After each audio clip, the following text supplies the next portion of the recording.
ஆதவர்ஜுனா மட்டும்தான் பிரச பார்க்குறாரு, அங்கே அமித்ஷா பார்க்குறாரு. ஆதவர்ஜுனா பார்ப்பது என்பது வந்து அவர் துறை சார்ந்ததுன்னா ஓகேங்க. எல்லா துறைக்கும் ஆதவர்ஜுனாவே பதில் சொல்றதுன்றது முதலமைச்சர் துறைக்கும் சேர்த்து அவர் பதில் சொல்றான்றது ஏற்புடையதல், நிச்சயமா ஏற்புடையதல். முதலமைச்சர் கண்ட்ரோல் அவர் கையில் எடுத்துட்டாரா? இப்போ நீங்கள் கடந்த காலங்களில் நீங்கள் வாக்குறுதி கொடுத்த திட்டங்களை இனிமேல் என்னங்க பண்ண போறீங்க? இப்போ பரந்தூர் திட்டத்தில் உங்கள் ஸ்டாண்ட் என்ன? இந்த கவர்மெண்ட்டோட ஸ்டாண்ட் என்ன நான் கேட்குறேன். இந்த பரந்தூர் மக்கள் சார்பாக நான் கேட்குறேன். பரந்தூர் போராட்டக்குழு மக்கள் சார்பாக நான் அரசை ஒரு குடிமகனாக கேட்கிறேன். இந்த அரசு, விஜய் அரசு, பரந்தூர் விவகாரத்தில் என்ன முடிவு எடுக்கப் போகிறது? ஏனெனில் பரந்தூர் திட்டம் தொடர்பாக முதலமைச்சர் அதிகாரிகளுடன் ஆய்வு மேற்கொண்டார். இப்போ திட்டத்தை தொடர போறீங்களா இல்லை கைவிட போறீங்களா?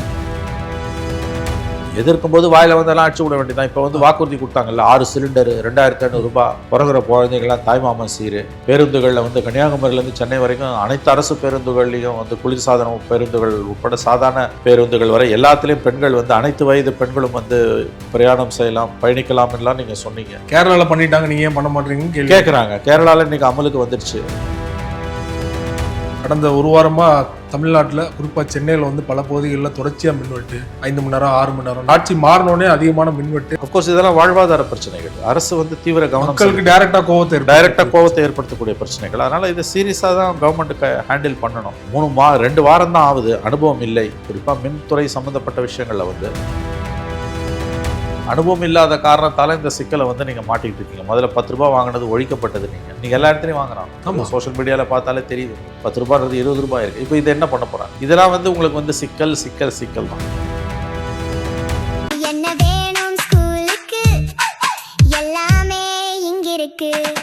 Super Saravana stores, Chennai, Madurai, Kovai. அரசியல் களம் நேயர்களுக்கு வணக்கம். இன்றைக்கு நம்ம நேர்காணலுக்காக மூத்த பத்திரிகையாளரும் அரசியல் திறனாய்வாளருமான திரு மணி அவர்கள் நம்மோடு இருந்திருக்காங்க. சார் வணக்கம். சார் வணக்கம். CV சண்முகம் அவர்கள் ராஜ்யசபா உறுப்பினர் வந்து ராஜினாமா பண்ணதால அந்த இடம் காலி ஆகுது. ஸோ அது கண்டிப்பாக தாவேக்காக்கு தான் போக வாய்ப்பு இருக்குது. காங்கிரஸ் கொடுக்க வாய்ப்பு இருக்குன்னு நினைக்கிறீங்களா? நான் தாவேக்காவே அந்த ராஜ்யசபா எடுத்துப்பாங்கன்னு நினைக்கிறீங்க? அவங்க தான் எடுத்துப்பாங்கன்னு நினைக்கிறேன். ஏன்னா அவங்களுக்கு பார்லிமெண்ட்டில் ரெப்ரஸன்டேஷன் இல்லை, நாடாளுமன்றத்தில் தாவேக்காக்கு பிரதிநிதித்துவம் இல்லை. அவங்க மக்களவைத் தேர்தல்களை கட்சி ஆரம்பித்து 3 மாதங்களில் 24 பிப்ரவரியில் கட்சி ஆரம்பித்தாங்க. ஏப்ரல் மே மாதங்களில் வந்த மக்களவைத் தேர்தல்களை அவங்க புறக்கணித்தாங்க. ராஜ்யசபாவுக்கு போகிறதுக்கு அவங்களுக்கு வாய்ப்பு கிடையாது இதுக்கு முன்னால், ஏன்னா மெம்பர்ஸ் இல்லை. இப்போ ஒரு வாய்ப்பு கிடச்சிருக்கு. அதனால் எனக்கு தெரிஞ்சு ஜோசப் விஜய் முதலமைச்சர் கண்டிப்பாக அதை தாவேக்காக தான் எடுத்துப்பார்னு நினைக்கிறேன். ஏன்னா அவங்களுக்கு நாடாளுமன்றத்தில் பிரதிநிதித்துவம் கிடைக்குது, ராஜ்யசபா MP.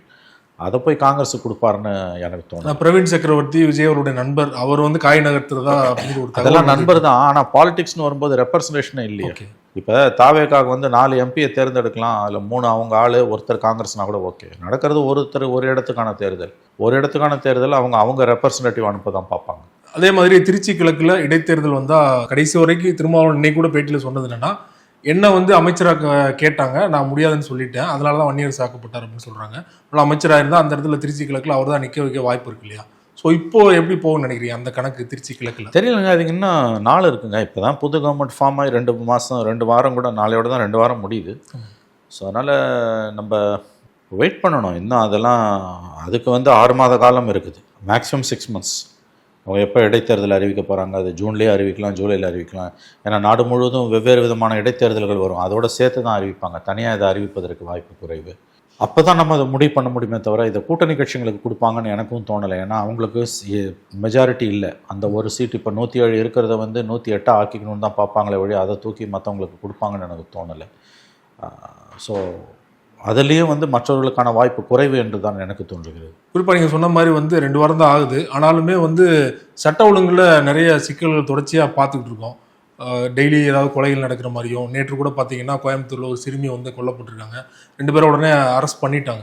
ஸோ ஆட்சிகள் மாறினாலும் காட்சிகள் மாறல அப்படிங்கிற மாதிரியான விமர்சனங்கள் வந்திருக்கு இல்லையா? அது serious issue, law and order ஒரு இஷ்யூ தான் அவருக்கு மாறிட்டு இருக்குது. அது வந்து களையெடுப்புகள் தேவைப்படுது.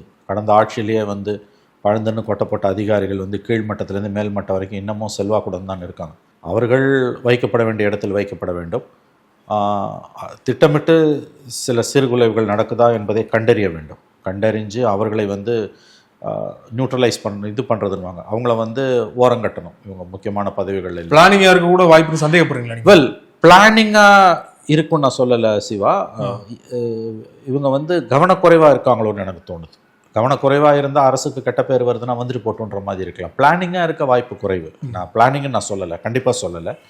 கவனக்குறைவாக கூடுதல் எச்சரிக்கையாக இருக்க வேண்டிய விஷயங்களில் அப்படி இல்லாமல் இருக்கிறார்களோ என்று தோணுது. அது ஒரு சீரியஸான சப்ஜெக்ட் சட்டம் ஒழுங்கு என்பது. ஸ்டாலினுக்கு பெரிய தலைவலி அது உருவெடுத்தது. இவர் புதுசாக வந்திருக்காரு, இவருக்கு அனுபவமும் இல்லை. ஆனால் அதிகாரிகள், அனுபவசாலியான அதிகாரிகள் இருக்காங்க. நாட்டை ரன் பண்ணுறதே அவங்க தான், ஐஏஎஸ் ஐபிஎஸ் அதிகாரிகள். போலீஸ் லாபியை கட்டுப்பாட்டுக்குள்ளே அவர் எடுக்கணும். போலீஸ் லாபி கட்டுப்பாட்டில் முதலமைச்சரின் கட்டுப்பாட்டுக்குள் வரவில்லை என்றால் அது பாரதூரமான விளைவுகளை கண்டிப்பாக ஏற்படுத்தும். உள்துறையை அவர் தான் கையில் வைத்திருக்கிறார், அதற்கென்ற அமைச்சரை போடவில்லை. அப்போ போலீஸ் ஃபங்க்ஷனிங் முதலமைச்சர் கட்டுப்பாட்டுக்குள் தான் இருக்குது. அதனால் தவறுகள் பெருகும் பட்சத்தில் நேரடியாக முதலமைச்சர் தான் பொறுப்பாவார். அதனால் இரும்பு கரம் கொண்டு இதை ஒடுக்குவது நல்லது, முதல்ல சுதாரித்து கொள்வது நல்லது. அதிகாரிகள் ஏதாவது விஷமம் பண்ணுகிறார்களா, கவனக்குறைவால் ஏதாவது செய்கிறார்களா, அல்லது திட்டமிட்டு ஏதாவது சதி வேலை நடக்கிறதா என்பதிலையும் கண்டறிந்து உடனடியாக அதை களையணும். முக்கியமான பொறுப்புகளில் திறமை வாய்ந்த அதிகாரிகளை நியமிப்பதும் ஒரு பிக்கெஸ்ட் சேலஞ்ச். ஏன்னா அரசுக்கு கெட்ட பெயரை ஏற்படுத்த கண்டிப்பாக சில எதிர்க்கட்சிகள் விஷமங்களில் ஈடுபடக்கூடும். அது காலகாலமாக நடக்கிறது தான். அது அவங்க வேலையை அவங்க செய்கிறாங்க, எதிர்கட்சி வேலையை. நீங்கள் உஷாராக இருந்து அதை இரும்பு கரம் கொண்டு கண்குத்தி பாம்பாக பார்த்து, கழுகு பார்வையில் பார்த்து தவறுகளை இம்மீடியட்டாக களை எடுக்கணும். நசுக்க வேண்டியவர்களை உடனடியாக நசுக்கணும் சட்டத்துக்கு உட்பட்டு. இதெல்லாம் செய்யலைன்னா சிக்கல் தான். ஏன்னா எவ்வளோ வளர்ச்சி திட்டங்களை கொடுத்தீங்கன்னாலும் சட்டம் ஒழுங்கு தான் ஒரு அரசாங்கத்தோட முகத்தில் இருக்கக்கூடிய குங்குமம் மாதிரி. அதுவே இல்லாமல் போச்சுன்னா அரசுக்கு பெரிய கெட்ட பேர் உருவாகும். விஜய் அவர்கள் ஆட்சிக்கு முக்கியமான காரணம் பெண்கள் பாதுகாப்பு கையில் எடுத்தது. நரம்பு புடைக்க ஒரு பேசினார் விளாத்தி குளத்துல பாலியல் துன்புறுத்தல் அதெல்லாம் நடக்காது அப்படின்னு சொல்லிட்டு ஒரு வாக்குறுதி கொடுத்திருந்தார். கண்டிப்பாக 15 நாட்கள் தான் ஆகுது, கொஞ்சம் டைம் கொடுக்கணும். ஆனால் நிச்சயமா இது கிரஷ் பண்ணப்படும். நிச்சயமா இரும்பு கரம் கொண்டு ஈவிரக்கம் இல்லாமல் ஒடுக்கப்படும். ஏன்னா வேற எவ்வளவு சாதனைகளை ஒரு அரசு செய்தாலும் சட்டம் ஒழுங்கு சந்தி சிரிக்குதுன்னா அவை எல்லாம் விழலுக்கரைத்த நீராகி போகும். இதை ஆரம்பத்திலேயே கண்டுகொண்டு எடுக்க வேண்டிய நடவடிக்கைகளை உறுதியாக எடுத்து சாமானிய மனிதனுக்கு அரசு தன் பக்கம் இருக்கிறது, வாழ்வாதாரம் வாழ்க்கை உறுதிப்படுத்தப்படுகிறது என்ற அந்த ஒரு அச்சமற்ற சூழல் உருவாகுமே. ஆனால்தான் அரசுக்கு ஒரு நல்ல பெயர் கிடைக்கும். அது உருவாகலை அப்படின்னா சிக்கல் தான். குறிப்பாக நீங்கள் சொன்ன மாதிரி 2 வாரம் தான் ஆகுது, நம்ம டைம் கொடுக்கணும், அதெல்லாம் ஓகே. ஆனால் இவ்வளோ சம்பவங்கள் நடந்திருக்கு, 30க்கும் மேற்பட்ட பெரிய சம்பவங்கள் நடந்திருக்கு. ஆனால் விஜய் அவர்கள் வெளிப்படையாக எந்த இடத்துலையுமே அட்ரஸ் பண்ணல இல்லையா? அது அட்ரஸ் பண்ணிடலாம் இல்லையா? அதுதான் பிரச்சனையா. மீடியா கிட்ட ஏன் முதலமைச்சர் பேச மறுக்கிறார்? மீடியா ஏன் முதலமைச்சரை அப்ரோச் பண்ண மறுக்குது? அதை வச்சு ட்ரை பண்ணுறாங்களே. ட்ரை பண்ணுங்க, கேளுங்க, அதை கோரிக்கையாக வைங்க. நீங்கள் போய் நில்லுங்க, அந்த இடத்துல நில்லுங்க, ஸ்பாட்டில் நில்லுங்க, மைக்கை போட்டு நில்லுங்க, கோரிக்கை வைங்க. சோஷியல் மீடியாவில் எல்லா ஜேர்னலிஸ்ட்டும் நீங்கள் ட்விட்டரில் கேளுங்க, முதலமைச்சருக்கு கோரிக்கை வைங்க. எங்களுக்கு இப்போ கேட்கறதுக்கு நிறைய கேள்வி. எப்பவுமே ஒரு 50 கேமரா இருக்காங்கல்ல, அவங்க முன்னால் நீங்கள் ஒரு தடவை கூட ப்ரெஸ்ஸை பார்க்கலன்னா அது தப்புங்க. இந்த அணுகுமுறை முதல்லையே மீடியா இதை கண்டிக்க வேண்டும். இல்லைன்னா நாளைக்கு இப்போ மோடி எப்படி டெல்லியில் ப்ரெஸ்ஸை பார்க்காம இருக்காரோ அப்படி தான் ஆகிடும். ஆதவர்ஜுனா மட்டும்தான் ப்ரெஸ்ஸை பார்க்குறாரு, அங்கே அமித்ஷா பார்க்குறாரு. ஆதவர்ஜுனா பார்ப்பது என்பது அவர் துறை சார்ந்ததுன்னா ஓகேங்க. எல்லா துறைக்கும் ஆதவர்ஜுனாவே பதில் சொல்றதுன்றது முதலமைச்சர் துறைக்கும் சேர்த்து அவர் பதில் சொல்றான்றது ஏற்புடையதல்ல, நிச்சயமா ஏற்புடையதல்ல. முதலமைச்சர் கண்ட்ரோல் அவர் கையில் எடுத்துட்டாரா எனக்கு தெரியாதுங்க. அவர் ஃபுட் கண்ட்ரோல் அவர் கையில் எடுத்தாரான்னு எனக்கு எப்படி தெரியும்? ஏன்னா பவர் சென்டர் அவர் தான் பேசுறாருங்க. அவர் கூட்டணி கட்சிகள்கிட்ட பேசுறதாகட்டும், கூட்டணி கட்சிகளை கூப்பிட்டு வரதாகட்டும், எல்லாமே நீங்க சொல்ற மாதிரி பிரஸ்ஸை அட்ரஸ் பண்ணதாகட்டும், எல்லா விஷயங்களும் முக்கியமான முடிவுகள் ஆதவர்ஜுனா தான் எடுக்கிற மாதிரி இருக்கு இல்லையா? நான் என்ன சொல்றேன், துறை சார்ந்த விஷயங்களை பத்தி கூட அவர் பேசினா ஓகே. பட் மொத்தமாக எல்லாத்த பற்றியுமே அவர் பேசுகிறாருன்னா முதலமைச்சர் பேச வேண்டிய துறைகளை பற்றிலாம் அவர் எப்படி பேச முடியும்? இது வரைக்கும் பதவி ஏற்று ஒரு தடவை கூட முதலமைச்சர் ப்ரெஸ்ஸை பார்க்கல, கட்சி ஆரம்பித்து ஒரு தடவை பார்க்கல. கட்சி ஆரம்பித்து பார்க்காது கூட சரி, முதலமைச்சரான பிறகு நீங்கள் எல்லாருக்குமான முதலமைச்சரான பொழுது கண்டிப்பாக மீடியாவை சந்திக்கணும்ல. மீடியாவை ஏன் முதலமைச்சர் சந்திக்க மறுக்கிறார்? இவங்க மீடியா அதை கேட்கணும். ஏன்னா அது சந்திக்காமலே போவது என்பது ஒரு தவறான முன்னுதாரணமாயிடும். இது வேற யாரோ மீடியா சார்பாக பேசுகிறாங்கன்னா தவறான தகவல்கள் போகும். இப்போ டெல்லியில் மோடியோட பாணியை தான் விஜய் கடைபிடிக்க போகிறாரா என்ற கேள்வி எழுவது இயல்பானது. நீங்கள் நாளைக்கு டெய்லி பேசணும்னு அவசியம் இல்லை.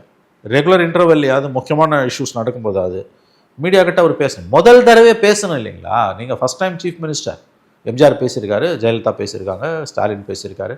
கொரோனா உச்சத்தில் இருக்கும்போது கூட ப்ரெஸ் மீட் நடந்தது தலைமைச் செயலகத்தில். எல்லா பத்திரிகை ஆசிரியர்கள் எல்லாருமே ஒரு கலந்துரையாடல் நடந்தது. அந்த மாதிரியாவது பண்ணுங்க. 1000 பிரச்சனைகள் இருக்குது மாநிலத்தில். அதை தான் நம்ம இனிமேல் இஷ்யூஸை தான் அட்ரஸ் பண்ணுமே தவிர தனிப்பட்ட முறையில் மனிதர்களை பற்றி பேசிக்கிட்டு லாவணி கச்சேரி பாடிக்கிட்டு தூத்து மேன்னு இண்டிவிஜுவல் அட்டாக் பண்ணிக்கிட்டு இருக்கிறதுன்றது ரொம்ப அருவருப்பானது. அது தேவையற்றது. அது அரிப்பை சொரிஞ்சிக்க வேணால் உதவலாமே ஒழிய ஒரு அரசுக்கு அது அடையாளமாக நல்ல அடையாளமாக மாற முடியாது. எவ்வளோ இஷ்யூஸ் இருக்குது இன்றைக்கி, அதெல்லாம் பேச வேண்டிய நிர்பந்தம் அரசுக்கு முதலமைச்சருக்கு இருக்குது.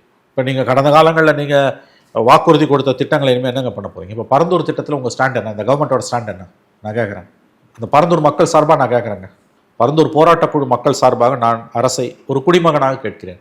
இந்த அரசு, விஜய் அரசு, பரந்தூர் விவகாரத்தில் என்ன முடிவு எடுக்கப் போகிறது? ஏனெனில் ஒரு வாரத்திற்கு முன்பு ஒரு செய்தி வந்தது. பரந்தூர் திட்டம் தொடர்பாக முதலமைச்சர் அதிகாரியுடன் ஆய்வு மேற்கொண்டார்.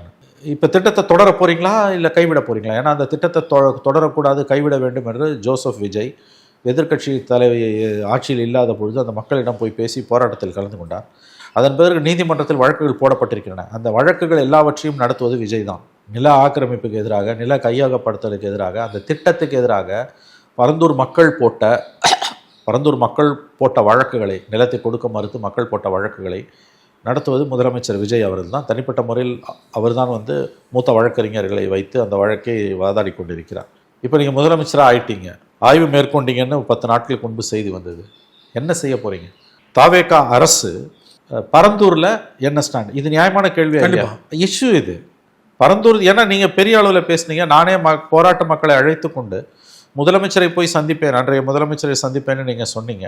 சொல்லுறது மட்டும் இல்லை, நீங்கள் அடுத்த கட்டத்துக்கு போனீங்க. அந்த போராட்ட குழு சார்பாக நில ஆக்கிரமிப்புக்கு எதிராக, திட்டத்துக்கு எதிராக நீங்கள் நீதிமன்றங்களில் அவர்கள் போட்ட வழக்குகளை நடத்துவதே விஜய் அவர்கள் தான் நடத்தி கொண்டிருக்கிறார் இன்னமும்.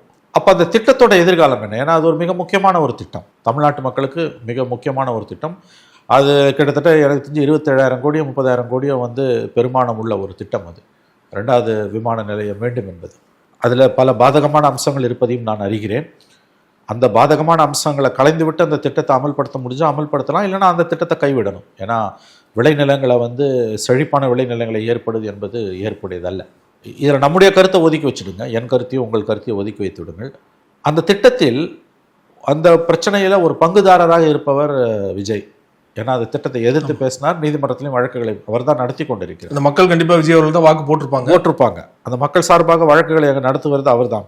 இப்போ இந்த திட்டத்தின் எதிர்காலம் என்ன? இதை தெரிந்து கொள்ளக்கூடிய உரிமை தமிழக மக்களுக்கு இருக்கிறதா இல்லையா? இருக்கிறது. ஆய்வு கூட்டம் நடந்தது என்றும் நாம் அறிகிறோம். அந்த ஆய்வு கூட்டத்தில், அதிகாரிகளுடனான ஆய்வு கூட்டத்தில் முதலமைச்சர் என்ன அவர்களுக்கு அறிவுரை வழங்கினார் என்பது குறித்து எந்த தகவலும் இல்லை. ஓவராலாக அந்த திட்டத்தின் எதிர்காலம் என்ன?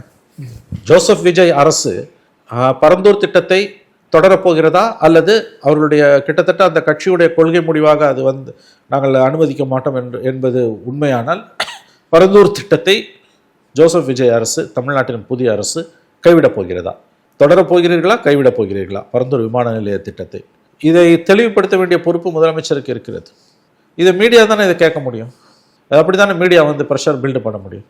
சரி, முதலமைச்சர் அவர் அப்ரோச் பண்ணுங்க, இது அவர் எடுக்க வேண்டிய முடிவு.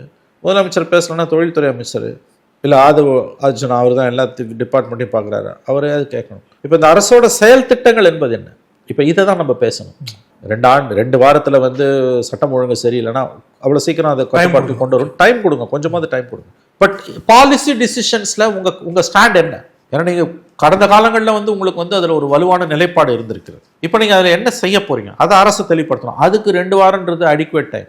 கண்டிப்பாக நம்ம அதை கேட்கணும். அநேகமாக அடுத்த மாதம் வேணான்னு சொல்றதுக்கு உடனே பண்ணலாம் இல்லையா? அது சிம்பிள். வேணான்லாம் அவ்வளோ சீக்கிரம் அந்த திட்டங்களை சொல்ல முடியாது சிவா. ஏன்னா எதிர்க்கும் போது அவருக்கு தெரிஞ்சிருக்கும்.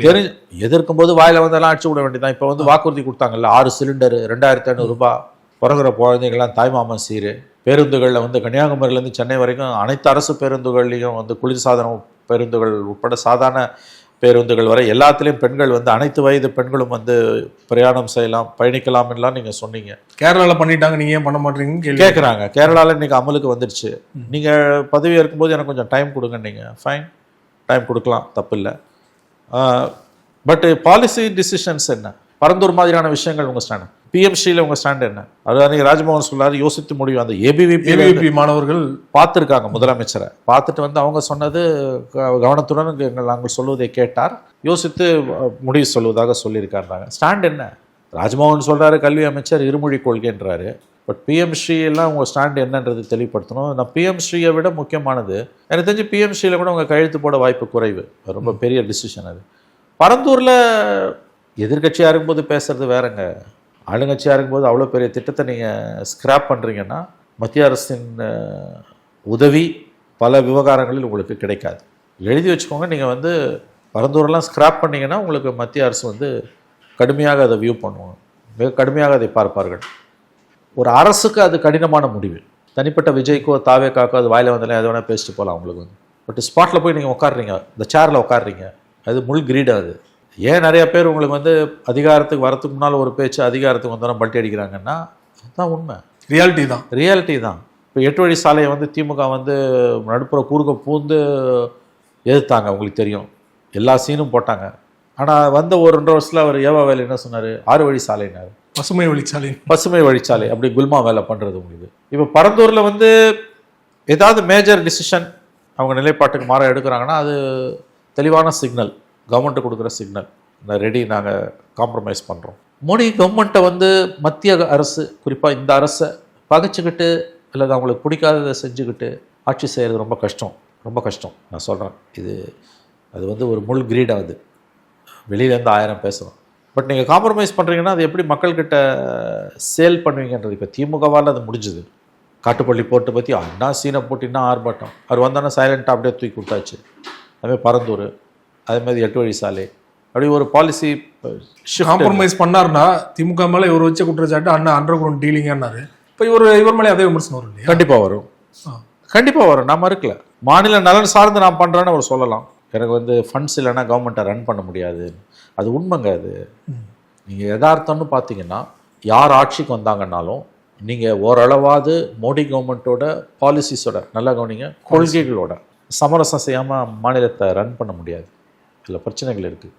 ஃபண்ட்ஸ் இல்லை உங்களுக்கு, அது நீங்கள் சொல்லியிருக்க வாக்குறுதிகளை நிறைவேற்றணும்னா உங்களுக்கு ஏராளமான நிதி தேவைப்படுகிறது. அதை தாண்டி வந்து அன்றாட செலவுகளுக்கே வந்து மத்திய சர்க்காரை தான் நம்ம நம்பி இருக்கோம், பெரிய அளவில் யூனியன் கவர்மெண்ட்டை தான் நம்பி இருக்கோம். எல்லா அதிகாரிகளையும் அவங்க பறிச்சிட்டாங்க, நம்மகிட்ட இந்த அதிகாரங்கள் எல்லாமே போயிடுச்சு. வருவாய் வந்து வகையினங்கள் வந்து ரெவன்யூ சோர்ஸஸ் ரொம்ப கம்மி நமக்கு. டாஸ்மாக் ஒன்று, அப்புறம் பத்திரப்பதிவுத்துறை, இந்த மாதிரியான விஷயங்கள் தானே தவிர வேறு எதுலையுமே வந்து ஆக்கப்பூர்வமாக எதுவுமே பண்ண முடியல நம்மளால். அப்போ இதை வைத்து பார்க்கும்பொழுது ரொம்ப டஃப்பாக பார்கெயின் பண்ண வேண்டியிருக்கும். வர இருக்கும் காலங்கள் கடினமானவை. ஏன்னா இந்த பிஜேபிக்கு எதிராக ஒரு பொலிட்டிக்கல் ஸ்டாண்ட் எடுத்தவர் தான் அவர். பேசலையே ஒழிய பிஜேபிக்கு எதிராக தான் இருக்கார். என்டிஏ உள்ளே உடைக்காமல் இந்த சைடில் உடச்சி தான் அவங்க கூப்பிட்டு வந்திருக்காங்க ஆளுங்களை. நினச்சி தான் அந்த 25 பேரை மோடியை கண்ட காமிச்சுதான் கூட இவங்க போயிருப்பாங்க, சட்ட சிக்கல் எப்பயோ வருது பார்த்துக்கலான்ட்டு. ஆனால் அந்த ரிஸ்க் எடுக்காமல் இதை தான் பண்ணியிருக்காரு. அப்போ அவர்கள் வந்து ஏற்கனவே கொள்கை எதிரின்னு சொல்லிட்டீங்க. இன்றைக்கி இந்த மாதிரியான விஷயங்கள்லாம் நடக்கும்பொழுது வந்து ஓரளவாவது மத்திய அரசாங்கத்தோட கடைக்கண் பார்வை இல்லைன்னா மாநிலத்தை வழிநடத்த முடியாது. எடப்பாடி பழனிசாமி அவர்கள் இன்னைக்கு கூட அறிக்கை விட்டதுன்னா ரீல்ஸ் ஆட்சியாக இல்லாமல் ரியல் ஆட்சியாக கொண்டு வாங்கன்றாங்க. கடந்த ஒரு வாரமாக தமிழ்நாட்டில் குறிப்பாக சென்னையில் வந்து பல பகுதிகளில் தொடர்ச்சியாக மின்வெட்டு, 5 மணி நேரம் 6 மணி நேரம். நாளைக்கெல்லாம் பார்த்தீங்கன்னா காலையில் 10லேருந்து 2 மணி வரைக்கும் அதிகாரப்பூர்வமாக சொல்லிட்டாங்க அம்பத்தூர் ஏரியாவில். ஸோ எதனால சார் திடீர்னு ஆட்சி மாறினோடனே அதிகமான மின்வெட்டு, இது எப்படி புரிஞ்சுக்கிறது? நெருக்கடியும் உருவாகிறது. இந்த இடத்துல பின்னால் வந்து கண்டிப்பாக ஏதோ விஷமாக இருக்க வாய்ப்பு இருக்குது, நான் அதை மறுக்கல. திட்டமிட்டு அதை செய்வதற்கு வாய்ப்பு இருக்குது. 77, 80 எம்ஜிஆர் முதன்முறை ஆட்சிக்கு வந்தபோது என்ன நடந்ததோ அது இப்போ ஓரளவு நடப்பதற்கு வாய்ப்புகள் இருக்குது. அதுக்கான அறிகுறிகள் தென்படுகின்றன. இந்த மின்தடையை பொறுத்த வரைக்கும் புரிய வேண்டியவங்களுக்கு அது புரியும். ஓகே, அவ்வளோதான். இது வந்து பட் கவர்மெண்ட் இவங்க கையில் தான். கரெக்ட். கவர்மெண்ட் வந்து இட் கனாட் ஷிர்க் இட்ஸ் ரெஸ்பான்சிபிலிட்டி. கவர்மெண்ட் தன்னுடைய பொறுப்பை ஒதுக்கி தள்ள முடியாது. பட் என்ன ப்ராப்ளம், நாங்கள் புதுசாக வந்திருக்காங்க இவங்க 60 வருஷமாக இருந்தவங்க. திமுக அண்ணா திமுக 2 பேருமே 60 வருஷமாக இருந்து பழந்தின்னு கொட்ட போட்டவங்க. அவன் திமுக ஆளாக இருந்தாலும் அண்ணா திமுக ஆளாக இருந்தாலும் அடிப்படையில் ஒன்று தான். அவன் இந்த கவர்மெண்ட் மாறினது அவங்களுக்குலாம் ஒன்றும் பிடிக்காது. அதில் 2 பேரும் ஒன்றா கை கோத்துட்டாங்க, திமுக அண்ணா திமுக. அப்போ அதில் உருவாகக்கூடிய நெருக்கடிகளை அரசு வந்து எதிர்கொள்ளணும். இதெல்லாம் சேலஞ்ச் உங்களுக்கு வந்து, இது கண்டிப்பாக சேலஞ்ச். சதி வேலை பண்ணியிருந்தானா கூட பொறுப்பு அரசுக்கு தான். சதி வேலை பண்ணானான்னு எனக்கு தெரியாது. ஒருவேளை அதில் சாபட்டாஜ் விஷமாக இருக்குன்னா கண்டிப்பாக அது அரசு தான் அதுக்கு பொறுப்பு. அதை களைய வேண்டியது உங்கள் பொறுப்பு. மின்வெட்டு ஒரு சிக்கலாக உருவெடுத்துக்கிட்டு இருக்குது. அது நீங்கள் வந்து கண்டிப்பாக 2011 திமுக ஆட்சி போனதுக்கு அதுதான் ஒரு காரணம். அதில் இன்னொரு விஷயம் என்னென்னா, இப்போ மீடியா முழுக்க திமுக கட்டுப்பாட்டில் இருக்கிறதால அவங்க சிறிய தவறுகளை கூட பெருசாக ஆம்ப்ளிஃபை பண்ணுவாங்க. அது நடக்கும், நான் தப்புன்னு சொல்லலை. அரசு விழிப்புடன் இருக்கணும். அதை களைய வேண்டியவங்களை களைஞ்சிட்டு சரி பண்ணணும். மின் தேவை கோடை காலத்தில் அதிகரிச்சுக்கிட்டே தான் போகும். அப்போ அதை சமாளிப்பதற்கான நடவடிக்கைகள் என்ன என்பது அரசு தான் யோசிக்கணும். அமைச்சருக்கு வந்து அதில் கூடுதல் பொறுப்பு இருக்குது. இன்னைக்கு காலையில் வந்து பத்திரிகையாளர் சந்திப்பு நடத்த இருந்தது, நிர்மல்குமார் வந்து சந்திக்க இருந்தார், ஆனால் அதை கேன்சல் பண்ணிட்டாரு. என்ன ரீசன் தெரியல. இல்லை அதாங்க, அவங்களுக்கே வந்து இது எப்படி இந்த பிரச்சனையை ஹேண்டில் பண்ணுறதுன்னு தெரியல. பெரும் சிக்கலாக இது உருவெடுத்துக்கிட்டு இருக்குது. ஏன்னா அதாவது மீடியா வந்து உங்களுக்கு வந்து அதை பெரிய அளவில் ப்ரெஷர் எக்ஸர்ட் பண்ணுறாங்க. தப்பு சொல்லலைன்னா, இதே ஸ்டாலின் பீரியட் நடந்திருந்ததுன்னா இந்த அணுகுமுறை வேறு மாதிரி இருந்திருக்கும். இப்போ இவங்க பீரியடுன்றதுனால அதை அதுதானே சொன்ன 77, 80 வெறும் அச்சு ஊடகங்களை மட்டுமே வச்சு சாதிச்சதை இன்றைக்கி காட்சி ஊடகங்கள், சமூக வலைதளங்கள் எல்லோருக்கும் எல்லாம் தெரிகிறது. அதை வச்சு அந்த ப்ரெஷரை வந்து அவங்க எக்ஸர்ட் பண்ணுறாங்க. அஃப்கோர்ஸ் இதெல்லாம் வாழ்வாதார பிரச்சனைகள்.